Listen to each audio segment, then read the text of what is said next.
don't ever want to piss anybody off. I mean, sometimes that happens here on YouTube, even with me. I will say something, you don't like it, you get pissed off, and you write in the comments that I'm a bald asshole, but that's okay. I understand. I still want to be friends. It's almost even worse when you go see a brand new movie, especially one that you're excited about, and leave the theatre or the cinema thinking to yourself, well, that actually annoyed me a little bit because you put your hard-earned money down to try and be entertained, and you certainly were not. So my name's Simon Miller, this is Sci-Fi, where science fiction meets Fridays, and it's 10 sci-fi films that pissed off the fans. Number 10, the disappearance of Tommy Lee Jones in Men in Black 3. And we will start right here, and I want to make it clear, put it on the record now, I quite like the Men in Black franchise, not MIB International, that aside, but I always thought the series overall was quite inventive and quite original, and it had a bunch of cool gadgets. Plus, Tommy Lee Jones and Will Smith had this chemistry that I never saw coming. So after 10 years off our screens, Men in Black eventually returned. All we really wanted was Agent K and Agent J up there for around about 2 hours so we could have a rollicking good time. You can't tease us for a decade and then not inject that into our veins. And even if you don't know, you can figure out where this is going, but when you did sit down to watch it, Tommy Lee Jones isn't there for around about half of the movie. And don't get me wrong, Josh Brolin is fine and actually a very good replacement for Mr. Jones, but it wasn't the same as the first one, and sometimes that's all you want. Also, when he finally did arrive, Men in Black 3 got so much better, which meant people went home and they were pissed off. Number 9, Shaw dying off screen in Alien Covenant. Ridley Scott's Prometheus not only looks awesome, but it is damn ambitious even for a sci-fi movie. But holy hell, does it divide the community down the middle. The film's ambiguity, the lack of xenomorphs, and the fact that it doesn't resolve any of its plot points made people scratch their heads, but one of the highlights was our main character. Elizabeth Shaw was brave, driven, and pretty cool from start to finish, which any kind of alien connection is gonna need, because don't forget who led up the first one, it was Ripley, and Ripley is one of the greatest creations in movie history. So the bar is really high when you get to that point, and amazingly, it's one of the highlights from the film, and it meant fans were very excited to see what she was gonna do in the sequel. So you can just imagine the jaws hitting the floor when we did go and watch Alien Covenant, when our android friend David just walks on screen and goes, sorry to tell you guys, but Shaw is now dead. Both of them had released a virus or something, and now Elizabeth had just bought it. In reality, we do learn that it was actually David that killed her, but can you believe, what kind of universe would the creators not show this happening? It is literally told to you like I am telling you things now, and that is not what anybody wants. It also meant that everybody thought this was a trick until the film was finished, and then once again they marched home and they were mighty mad. And look, I agree with a lot on this list, but this one, doubly so. Number 8, Agent Smith's evil laugh in The Matrix. I really enjoyed The Matrix, and then I struggled through Revelations and Reloaded. I know that's not a very hot take or anything like that, but just so you know where I am with the franchise. For all of that though, Agent Smith was one hell of a good villain, and Hugo Weaving knew exactly how to play this. I mean, he was cold, he was calculating, and that was almost, the key word there being almost, kept up from entry number 1 to entry number 3. Because in one final moment during the final film, this ball is dropped. Because after absorbing the Oracle and taking over the Matrix, the agent turns to the camera and he literally starts to smile. His mouth spreads so wide it looks like he's become some kind of cartoon, and then when he starts laughing, you may as well be watching some kind of Hollywood black and white picture from 1936. It is so cheesy. He then uses his new powers and silly chuckle to make it rain, because you know, rain is gloomy. I honestly wouldn't be surprised if everyone making The Matrix thought your nan and granddad were in the audience. There's nothing wrong with a little bit of humor here and there, which by and large The Matrix did quite well, but this was not it, and it's just something they should have cut when they were editing away. Number 7, George and Lorraine don't recognize their own son in Back to the Future. Back to the Future is great and an all-time classic, and that is a hill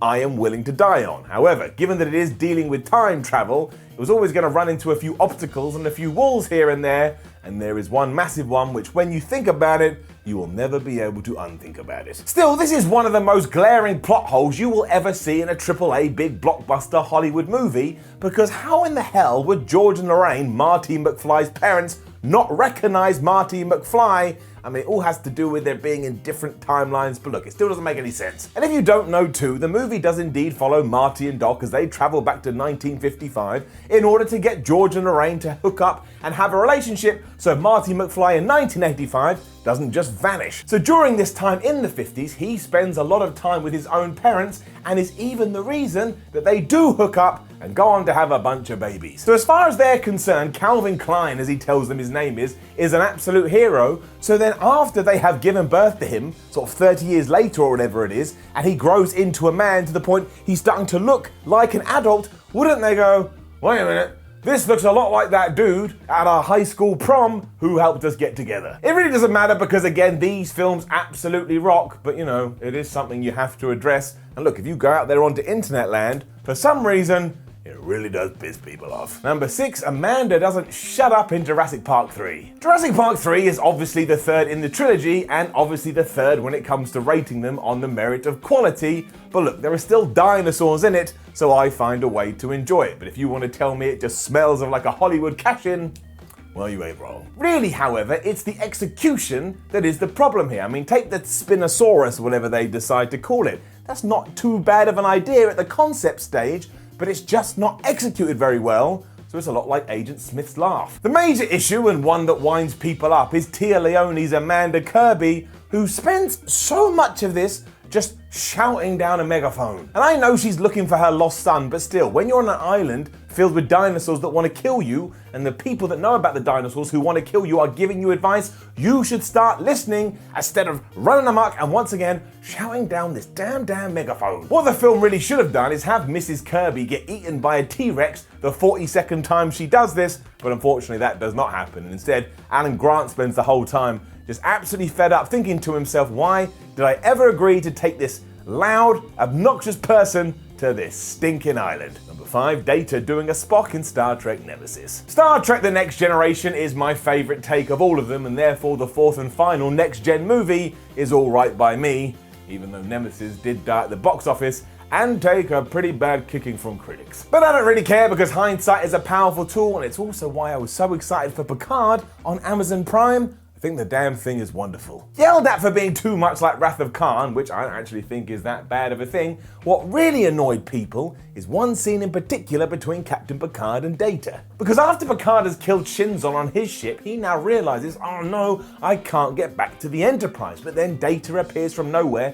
he straps an emergency transporter onto his captain, he's able to go back, Data is left all alone and stranded. A very touching moment for me, but quite rightfully, a lot of the audience was like, hang on, I have seen this exact same thing before, because yes, I'll admit it, it's true, Spock did it within Star Trek, so they were literally repeating the scene. So I just like to see Nemesis as an homage to all the best bits that Star Trek offered throughout the years, but I now realize, as I've already mentioned, very much alone. Number 4, the ending to The Predator. 2018's The Predator revamp is not great. For starters, a load of stuff, bad stuff, was happening away from the cameras, but it's also so dark you can barely see anything, and the Predator himself, who is the draw, well, he sucks. If somebody was going to tell me that the whole film pissed them off, I'd be like, yeah, I kind of understand. I think I'm pissed off too. The worst part, though, is that those in charge thought they should drown the movie in corny, unfunny, sleazy jokes, as if they assumed this is what Arnold Schwarzenegger was doing back in the day. And if that is true, my word, did you miss the point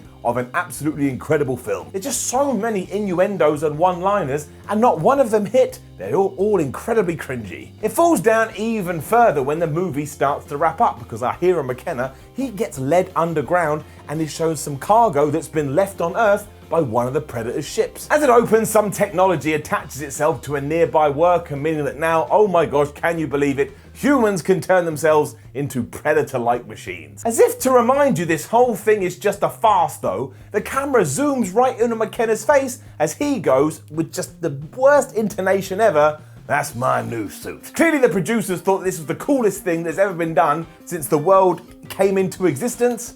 They were so wrong. Number 3, a CGI monster in The Thing. I mean, that sounds quite modern, right? CGI has been everywhere in Hollywood for a number of years, and we now just take it for granted, but what you don't do is incorporate it into The Thing, as we all discovered in 2011. I am of course talking about the remake, and what you may not realise is if you go back to the 1985 original, one-tenth of that film's budget was spent on the practical effects, which made it look so crazy and so horrible and kind of transformed cinema. The sheer ingenuity is a massive reason that it had the fans that it did, so when they heard that it was being remade, they were a little bit skeptical, but we all assumed that they'd stick or be faithful to what made the first one so great.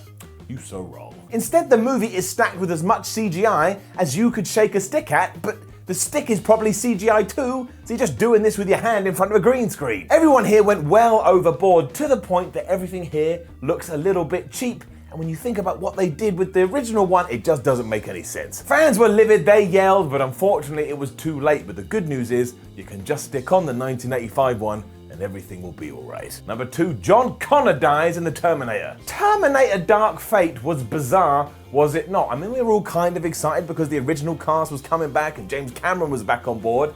And then you watched it and it was like, well, I guess it's alright. Is it? I don't know. What I do know is that the Connor family is not to be messed with, especially John, who, from day one when the Terminator was born, was the savior. He was the great hope, who was going to stop Skynet from taking over the world, and if you grew up with this, he's basically untouchable. He must be kept alive no matter what, but we changed all that in 2019 when, within the first 2 minutes of the film, a T-800 walks past Sarah Connor, pulls a gun on John, and shoots him right in the face. So John is dead, a whole premise is wiped out in around about 160 seconds, and the heart of the whole series is just ripped from its core and chucked on the floor. It's like, remember Kano from Mortal Kombat used to rip hearts out, go boom, boom, boom, boom? This is what this was. It was just a really stupid decision and probably why Paramount reportedly lost $130 million was all said and done. This is not the Terminator people wanted. I doubt we'll ever get another entry now, which means killing off John Connor, somewhat ironically, killed off the Terminator series.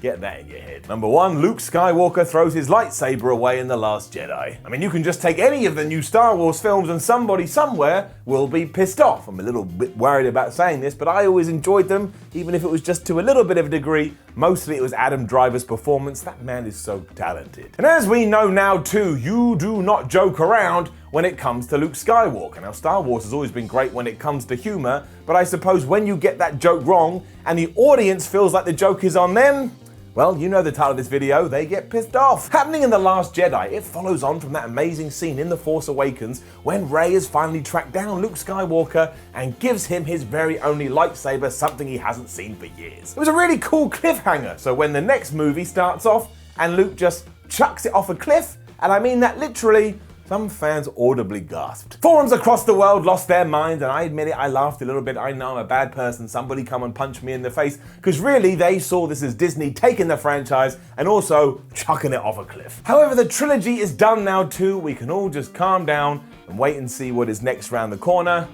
I'm a little bit scared. Now, if any other sci-fi moments that pissed off fans, make sure you let us know in the comments below, and then don't forget to like, share, and subscribe. Then you can head over to whatculture.com where you can read articles like this. You can follow What Culture on Twitter at WhatCulture, and you can watch more videos here on What Culture. My name is Simon Miller. You have been watching Sci-Fi, when science fiction and Friday comes together, and I will see you again in 7 days.